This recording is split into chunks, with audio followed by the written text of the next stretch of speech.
The Exodus by Wahan Jarth. Vrala was a little girl, beautiful and sweet-natured, beautiful and smart, beautiful and energetic, everything that her parents had dreamed she would be. As perfect as she was, they could not help but have dreams for her.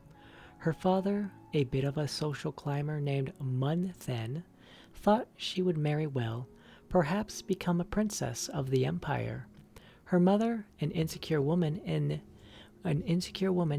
Sinetta, thought she would reach greatness on her own as a knight or a sorceress. As much as they wanted the very best for their daughter, they argued about what her fate would be, but both were wrong. Instead of growing up, she grew very ill. The temples told them to give up hope, and the Mages Guild told them that what afflicted Vrala was so rare, so deadly, that there was no cure. She was doomed to die, and soon.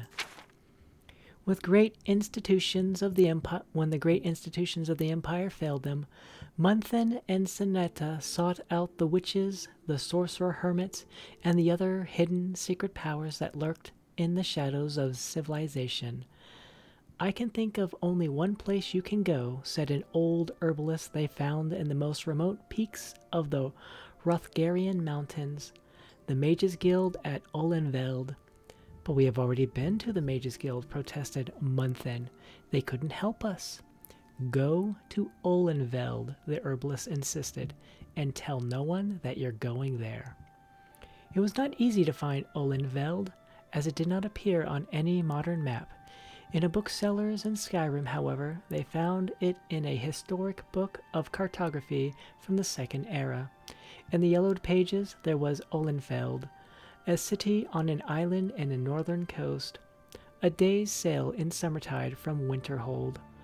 Bundling their pale daughter against the chill of the ocean wind, the couple set sail using the old map as their only guide.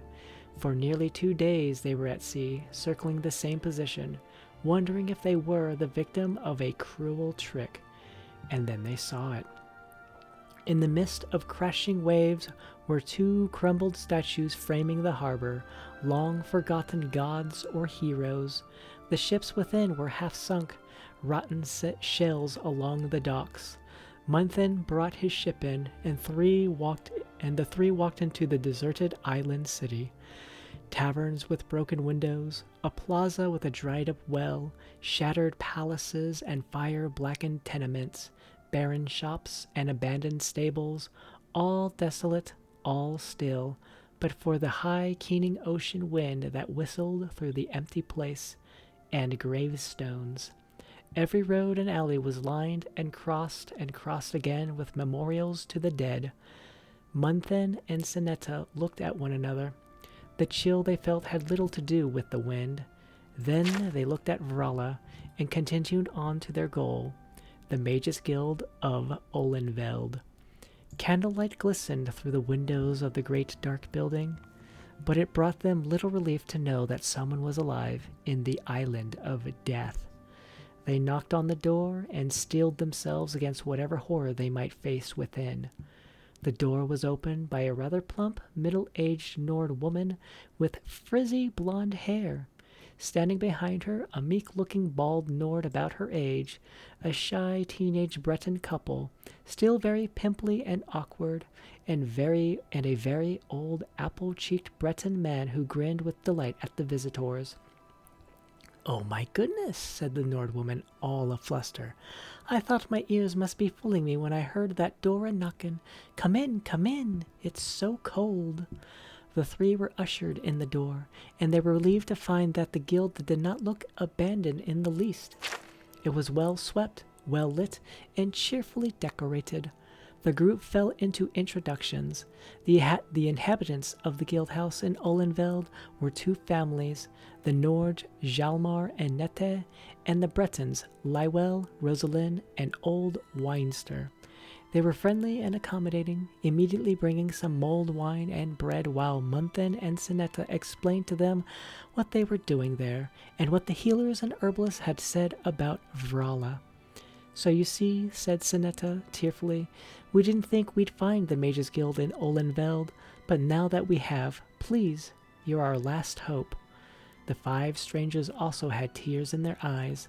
Nette wept particularly noisily.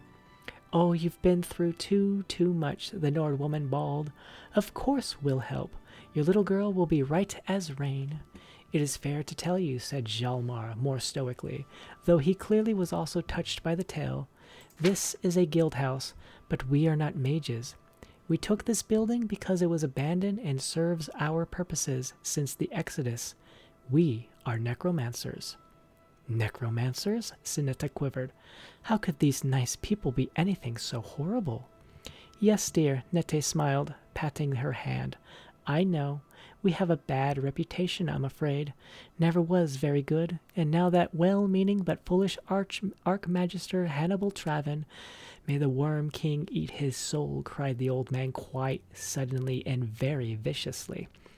Now, Winster, said the teenage girl Rosalind, blushing and smiling at Sinetta apologetically. I'm sorry about him. He's usually very sweet-natured. Well, of course he's right. Manny Marco will have the last say in the matter, Hjalmar said. But right now, it's all very well awkward. When Traven officially banned the art, we had to go into hiding. The only other option was to abandon it altogether, and that's just foolish, though there are many who have done it.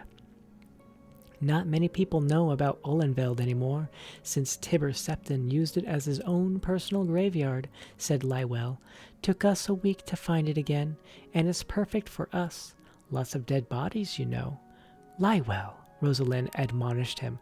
You're going to scare them. Sorry, Lywell grinned sheepishly. I don't care what you do here, said Munthen sternly. I just want to know what you can do for my daughter. Well, said Hjalmar with a shrug, I guess we can make it so she doesn't die and is never sick again.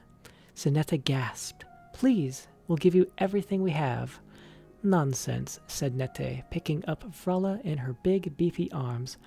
Oh, what a beautiful girl. Would you like to feel better, little sweetheart? Vrala nodded, wearily. You stay here, Hjalmar said.